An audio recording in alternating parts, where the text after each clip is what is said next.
following program was provided by an independent producer solely responsible for its content. The opinions expressed do not necessarily represent the views of this station, its staff, board of directors, or underwriters. Hey everyone, how's it going? Welcome back to another episode of Sports Chatter TV. I'm your host, Evan Bedell, alongside my co-host here, Steve Atkinson. And we're a show that discusses the four major professional sports. And the big story in this week's sports world is the case of Aaron Hernadez, the former New England Patriots tight end, who is being charged with first-degree murder of Odin Lloyd, a former associate or a friend, you could say, of Hernandez. And Steve, what are your thoughts on this developing situation here? I mean, it's a tragic situation all around. It's a rough week to be a Boston sports fan, to say the least. I mean, I think across the nation, everyone kind of regards professional sports players as gods almost. I mean, guys who can do no wrong, who are always seen in the best light. And then, occasionally a story like this comes out and kind of brings you back down to reality. Mm-hmm. Hernandez, obviously, to focus on the football aspect, a crucial player for the Patriots these past couple seasons, and this upcoming season was looked to be a marquee player in the offense. A thing that's troubling for me regarding the situation is the promises he made to the Patriots once he signed his 5-year contract worth $40 million in 2011. He during the press conference with Robert Kraft and Bill Belichick, he made statements such as, I'm going to change, man, because of this. I can't wait to become a better person. This is going to help me and my family. And then you hear stories, he gets charged with first-degree murder, and the more and more stories start to come out of his past of him, in connection with a double homicide in 2011 in Boston. He's being linked and looked at in regards to that case. And then you hear things from his time at Florida, the University of Florida. And I mean, like you said, it's just troubling to be a sports fan and know that someone like this with all this money is still running around sort of reckless. Yeah. But definitely something that was shocking to most Patriots fans. I don't think anyone saw this coming. I mean, you saw when the first reports came out last week, you never thought, I don't think I can speak for both of us, we didn't think that he would be charged with first-degree murder. No, I mean, sorry to interrupt you, but when reports were first coming out, I'd initially thought, maybe I didn't know if he was entirely innocent. I thought maybe he was connected through aiding and abetting, helping out one of his friends or something, because he was supposedly, one of the last people seen with this guy. But I didn't know the validity of it, really. Mm-hmm. More details such as the cars that were rented under Hernandez's names. You have the missing surveillance from his home, the smashed cell phone that he gave to police, the unregistered gun. All of these things starting to pile up, and the evidence, although he's innocent until proven guilty in the court system, the evidence that has been presented so far, it seems pretty compelling that he's definitely someone to look at, and definitely the top suspect. So just looking forward for Patriots fans, this is a big blow for them, but this is also a big blow for the New England community in general. Absolutely. I mean, going back to what I was saying earlier, everyone who's a sports fan idolizes this guy. Mm-hmm. I mean, he's a hero around Boston and just New England in general. And, you think he's a great guy. And then as more and more reports start coming out, it's granted it's all circumstantial evidence, but when it's continuously piling up, it's not boding so well. Mm-hmm. And you start hearing about his possible gang affiliations. I mean, the talks of what he was doing in Florida, and now you hear guys like Matt Light coming out and saying, I don't talk about guys, but I don't really like what he stands for. Mm-hmm. And you're starting to get a real insight into maybe his true character, and makes me kind of question, if guys really didn't like him that much and had a skewed perception of him, then why did the Patriots give him a contract extension, if he really wasn't that great of a guy? And, I mean, it's just more stories coming out about this guy. And, TMZ came out with a picture of him when he was 19 holding a Glock. It just doesn't look good. I mean, obviously the Patriots waived Hernandez. Cut Hernandez right after news of him being arrested yesterday morning. They cut him right away. Obviously, sort of taking the downfall of that, considering that they are still due to pay him this money just because they cut him. Hernandez obviously cleared waivers. No teams picked him up. So, I mean, even if something happens and he's, not charged with anything and he can, perhaps play in the NFL, I don't even think Commissioner Roger Goodell would even allow him to even play. I think he would be suspended at least for a season, if that. Yeah. I don't even know if he would be allowed to play just because of everything that's happened, but definitely just a sad situation in general. Absolutely. I mean, like you said, if it does end up being proved innocent, I don't know which NFL team is going to be looking to pick him up right away. And it's really sad for the whole community, for the families involved, and I feel like maybe the NFL and the Patriots too, in particular, need to start maybe looking into guys' backgrounds a little bit more instead of just their athleticism, what goes into their personality and stuff as well.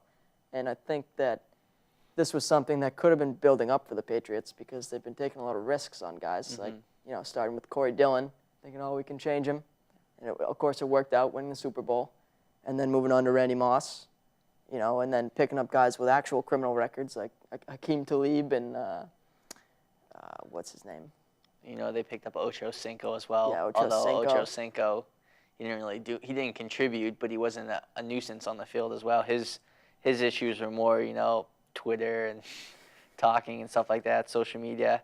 But Hernandez, if you start to look back on the Patriots drafting him, you wonder if people don't know, you wonder how someone of his football talent could fall to the Patriots in the 4th round of the 2010 draft, and you wonder how did he fall to the 4th round? He's a first-round talent on the football field as a tight end, and then you hear character issues, stuff like that, and you realize, well, if no one else took him, why did the Patriots take him?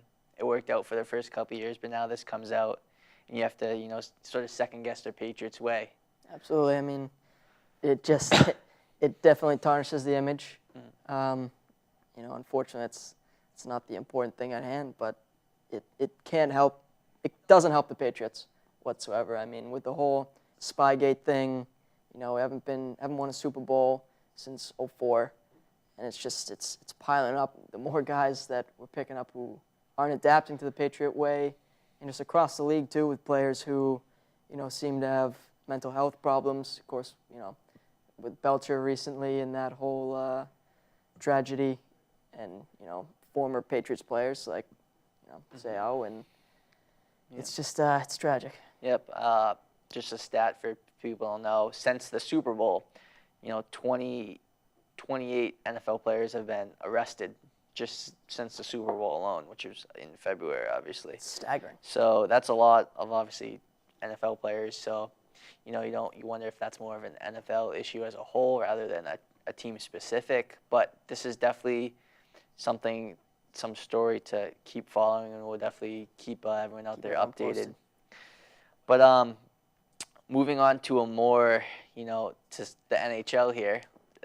Obviously, the NHL Finals just wrapped up, and for you and me, definitely a heartbreaking situation. Devastating. Game 6, Bruins up, a little less than a minute and a half to go. Blackhawks score one, tie it up. We think, okay, it's going to overtime here in Game 6. Blackhawks score one 17 seconds later. Next thing you know, Blackhawks are hoisting the cup at the TD Garden, having been crowned Stanley Cup champions. I mean, it's absolutely devastating. Going back to my previous prediction, I was saying Bruins in 6.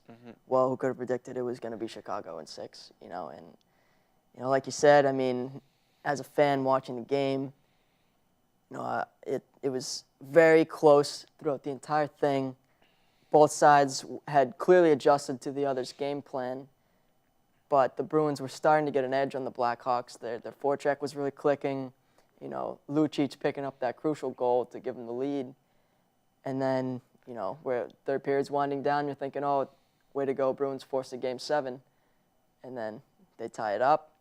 And then, like you said, not even 17 seconds later, they take the lead. Mm-hmm. And that was it for the Bruins. Yeah. That was all she wrote. I think definitely the factor that pushed the Blackhawks over the edge in regards to the Bruins was just their overall team speed, highlighted on the offensive side.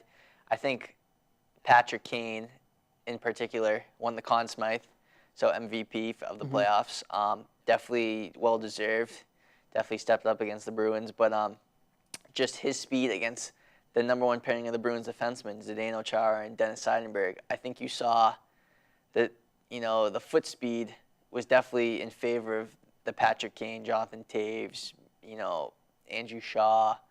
Just you can go down the line. The Bruins defensemen, especially Chara and Seidenberg, looked slow in regards to Kane. Kane was just, you know, skating around him. Obviously a smaller player, but in the end, I think just the offensive speed sort of pushed the Bruins defensemen off, sort of sagged into the zone and allowed for the Blackhawks, you know, get scoring opportunities. Yeah, I mean, like you said, you mentioned Chara, but Chara and Seidenberg as well. It was noticeable that they weren't playing up to their caliber, what they're capable of. And I think, you know, Tuukka played fine. He played well. My only criticism really is that the first goal that was scored by Taves, Chara makes a poor decision to pinch on the faceoff outside the zone. Obviously, a faceoff that is questionable to begin with after a questionable hand pass that moved the faceoff outside.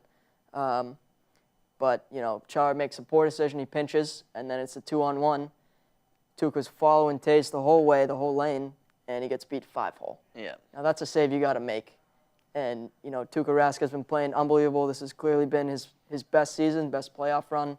But that's a save you need to make, and it comes up big later in the game. I know. You know, I mean, not to diss Tuukka. Tuukka's obviously the Bruins goalie for years to come. Getting a big contract extension this offseason for sure. I'd be surprised if he didn't. Yes, definitely. I mean, Peter Chiarelli, you know, their season-ending press conference stated that their number one goal is to re-sign Tuukka and Bergeron. They're looking at a 7 or 8 year extension. I mean, people forget. People think Bergeron's like, you know, early to mid-30s. He's only 28. He's been on the Bruins since he was 18. Yeah. He's been on the team for years now. So he's 28. 7 or 8 years probably would make him a lifelong Bruin. So those two goals. So in regards to that, sort of looking ahead for the Boston Bruins here, I just, you know, Tuukka, Bergeron, and then I think some questions you have to ask are Nathan Horton. I think he's the next big question the Bruins have. Do you re-sign him? Do you let him test the market, see what he gets? I know he's looking in a range of, you know, 4 to 5 years, $5 to $6 million per year. In regards to his, you know, season statistics, that's definitely a comfortable price that he's asking for. I don't think it's too much or too less. But then you have names out there, you know, just to throw a couple out there. You have Danny Briere, just got bought out by the Flyers. He's available. Vinny Lecavalier from Tampa Bay, he's available. You mean Jerome McGinley? Yeah. I would hate to see him on the Bruins after what he did too. this trade deadline. And then you have maybe David Clarkson of New Jersey, who I would love to see on the Bruins. I think he's sort of like a Horton, just a little bit younger. But definitely some things to look forward to. So I'm just wondering what you think the Bruins have. Sort of go down the list, check it out, some check marks, what they have to do here to be even stronger next season. Yeah, I mean, they're going to need to make a lot of adjustments, a lot of moves. I mean, they already just, you know, Chiarelli said himself, I can't keep Ferentz. Ferentz obviously been with the Bruins for 7 years now. He loves Boston, but he wishes he could have stayed, but it's just not in the salary cap. And as you mentioned, the contract that Horton could potentially see fits right into the salary cap. For me, I think the smart decision is to bring Horton back. You know, he's a player. He loves the game. when he was down in Florida, he, kind of took a step back, looked at himself, and thought, I don't want to play for a team that's not going to make the playoffs consistently. There's got to be more to this. He comes up to Boston. He really finds a home for himself. And, I think during the regular season, people were questioning his talent. People were ready to ship him off. But he definitely proved himself in the playoffs, become really adjusting to his role as a power forward, clicking with Lucic and Krejci all around. So I think you got to bring Horton back. Yeah, I mean, like you said, regular season, I know he's not that great of a regular season performer. Some nights you watch the games and after the games you see Horton played 20-something minutes, and you're like, I didn't even notice him on the ice. Yeah, he sort of disappears. He makes crucial plays out there. Yeah, but come playoff time, he's clutch. I'd say he's one of the most clutch Bruins performers. In that line of Krejci, Lucic, and Horton is one of the top lines in hockey. One of the most unique. I mean, you got Krejci, a playmaker, more finesse player, and you got the two big bruisers on the outside who can also score. So I think looking at you have to keep. I think Horton has to stay. I mean, they're going to do whatever they can. Chiarelli even stated they're going to do whatever they can to keep him. Right, and I know he wants to stay as well, and I think this is a point I'll bring up a little bit later. But the main problem with the Game 6 loss not necessarily was the Horton, Krejci, Lucic line, but was the dependency upon that. I'll touch back on that later. But I would like to get your opinion, a name that a lot of people are questioning right now, Tyler Seguin. Okay. I mean, kid plays unbelievable during the lockout. He goes overseas, he's a top scorer. He comes back, he plays decent during the regular season. Now we get into the playoffs. He's clearly snake-bitten. Could it be the whole hip injury, the family genetics that are playing into it now? Or is it that we possibly overlooked the kid? I mean, he got one goal in the entire playoff run. So my question to you is, what do we do with Seguin? Do we keep him or do we look to ship him off? In regards to Seguin, I think you have to stick with him for at least one more season. I mean, people forget he's only 21 years old. He was a number 2 draft pick, and then, just to throw a comparison out there, Horton was a number 3 draft pick when he was drafted. Obviously different players here, but Seguin, he's still regarded around the league as a goal-scoring dynamo with top-end speed. I mean, you can't really teach that. That's pretty much, given ability there. Looking at next season, like we said, I think Seguin moves up. You gotta throw him on the top 2 lines. And just if Horton is gone, you throw him on the top line there with Krejci and Lucic. If Horton stays, you put him back with Bergeron and Marchand. You can't be putting him down on the third line. I mean, you could tell in the playoffs playing with lesser skilled players, such as like Dogovins or Rich Peverley, you sort of struggled. I mean, he's not in the mold of a physical player. He's compared to Tampa Bay Steven Stamkos, and that would be, if he could reach Stamkos level, Stamkos' best goal scorer in the NHL, 50-plus a year. Just dynamo, pretty much the same mold. Stamkos, was the number 2 draft pick the year before Seguin was selected. That's what I'm hoping that Seguin comes into that. But I know it's been leaked. Sort of, do you trade him? Is he trade bait? I think you got to stick with him for one more season at least before you start, throwing him out there. I absolutely agree with you. I mean, it was just the rumors that were floating around as to what you do with him, because he just didn't really perform. And he's a guy that people look to every night to be putting the puck in the net, and he wasn't doing it. But I agree with you. I think the smart move is to keep him. And ultimately, I mean, now that Jágr's gone, I think you got to move him back up to those top lines, assuming that Horton stays. Keep him with a line that he's meshed with before, with Patrice and Marchand. I think, he could really flourish on that line again. He just needs skilled players who can set him up, or vice versa. And I mean, recently with the Stanley Cup loss, they interviewed Seguin after the game, and he was saying, my idol right now is Patrice Bergeron. I mean, obviously, with reports coming out now about his punctured lung and playing with a broken rib, torn cartilage, and a separated shoulder that occurred in Game 6. I mean, it just epitomizes hockey and what it means to be a hockey player. And I think young players like Seguin are going to idolize him and look up to him. And I think, being on the same line as Bergeron is only going to help his career. Yeah, I mean, you would love for him to become the next Patrice Bergeron, sort of grow into the two-way player. Although I think he's just a goal scorer. I don't think he's as good of a two-way player. Although in the playoffs you saw him play a more physical game, play on the edge. But I mean, Seguin, I definitely think he's going to stick around. So for the Bruins going ahead, I think they got a strong team. I definitely think they're going to be one of the top teams. I think they're going to have to be one of the favorites next season, along with the Blackhawks for the Stanley Cup.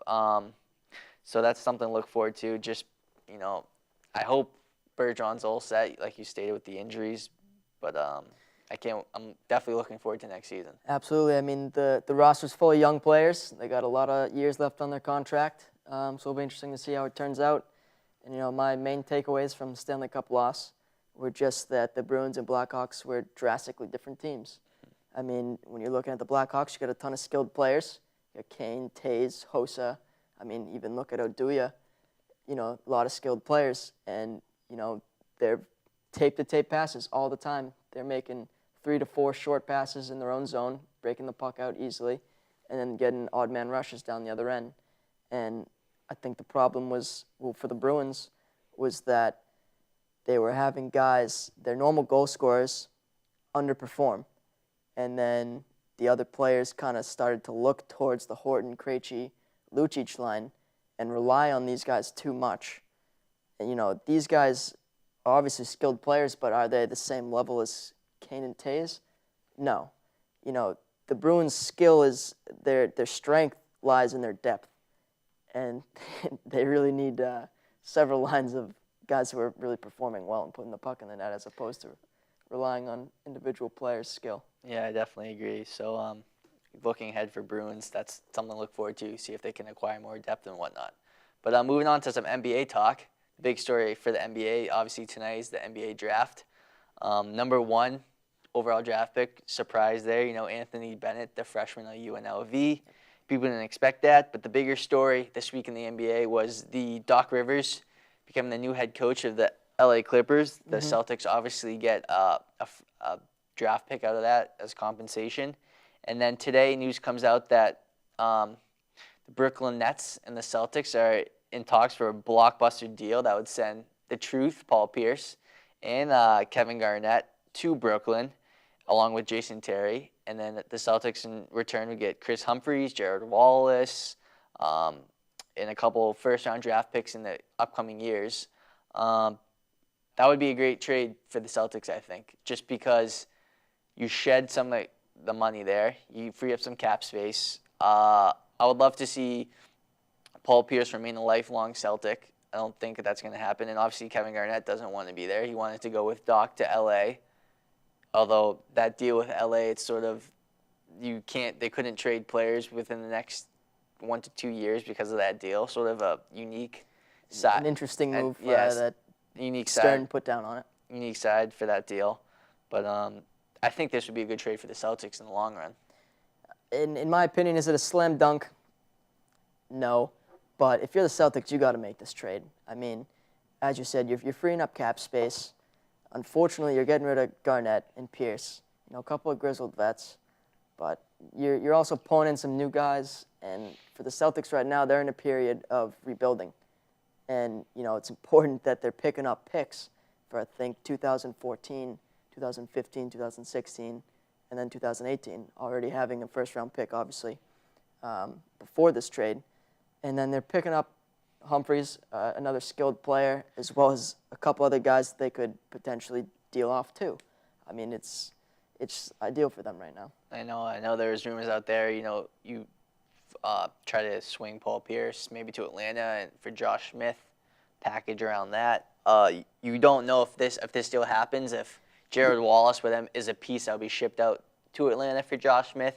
You don't know what's going to happen there because if Paul Pierce doesn't get traded by July 1st, the Celtics have a big team option that they have to pick up and pay him over $15 million. So that's, the Celtics are hoping, I think for the Celtics, you have to hope this deal happens quickly just because, you want to get your team ready for next season, get these new players in, as well as not, dish out money when you don't have to.